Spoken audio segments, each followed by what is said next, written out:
Assalamu alaikum students.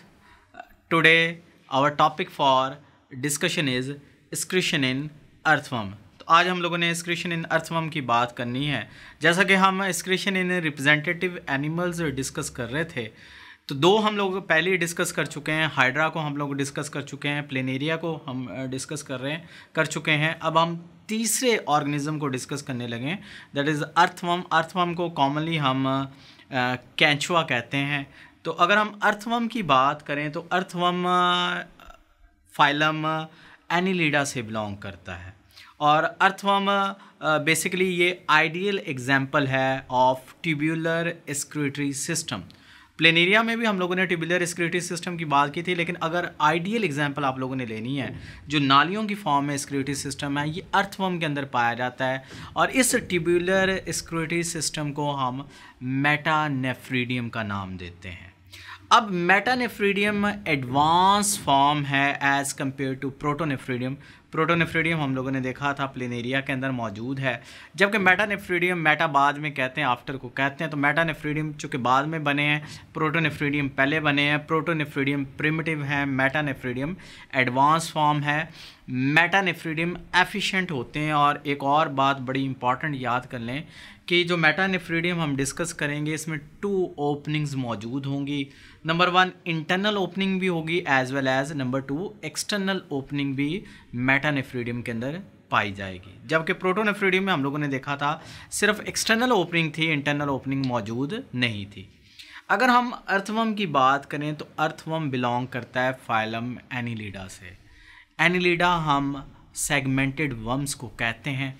तो ऐसे organism, ऐसे एनिमल जिनमें बॉडी डिफरेंट कंपार्टमेंट्स के अंदर, डिफरेंट सेगमेंट्स के अंदर डिवाइडेड होती है। और बेसिकली ये जो एनिलिड्स हैं इनमें मेटामेरिक सेगमेंटेशन पाई जाती है।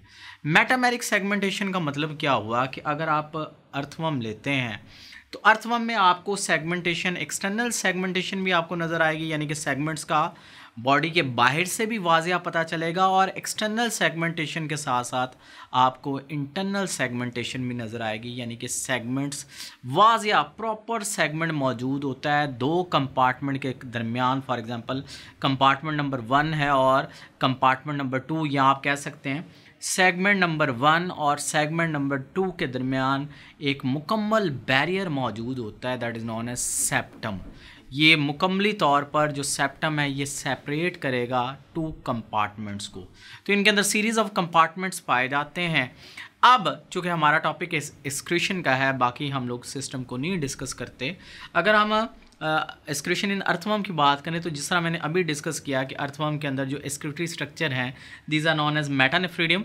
और याद कर लें हर सेगमेंट के अंदर पेयर ऑफ मेटानेफ्रीडियम, यानी कि एक सेगमेंट के अंदर 2 मेटानेफ्रीडियम आप लोगों को मिलेंगे। तो जितनी भी सेगमेंट्स हों, 30 हैं, 31 है, 32 हैं, जितनी भी सेगमेंट्स हों, हर सेगमेंट के अंदर आप लोगों को पेयर ऑफ मेटानेफ्रीडियम मिलेंगे।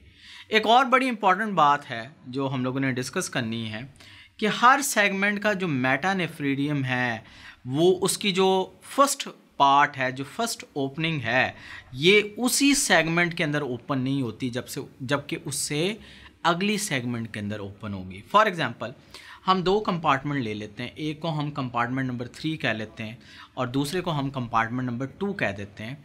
अब ये जो कंपार्टमेंट नंबर 3 का मेटानेफ्रीडियम है, चूँकि 2 हैं, आपको सामने से एक ही नज़र आएगा, एक इसके पीछे मौजूद है। हम फ्रंट वाले मेटानेफ्रीडियम को डिस्कस कर लेते हैं। अब ये जो कंपार्टमेंट नंबर 3 का मेटानेफ्रीडियम है, इसका अगर आप पहला पार्ट देखें तो ये पहला पार्ट इसका कंपार्टमेंट नंबर 2 के अंदर मौजूद है। और इस फर्स्ट पार्ट को, जो मेटानेफ्रीडियम का फर्स्ट पार्ट है, इसको हम कलेक्टिंग पार्ट कहते हैं, दैट इज़ नॉन एज नेफ्रोस्टोम। तो नेफ्रोस्टोम अगर आप देखते हैं तो नेफ्रोस्टोम के जो टॉप है, जो टिप है, इसके ऊपर आपको सीलियाँ नज़र आएंगे। Basically that is ciliated opening.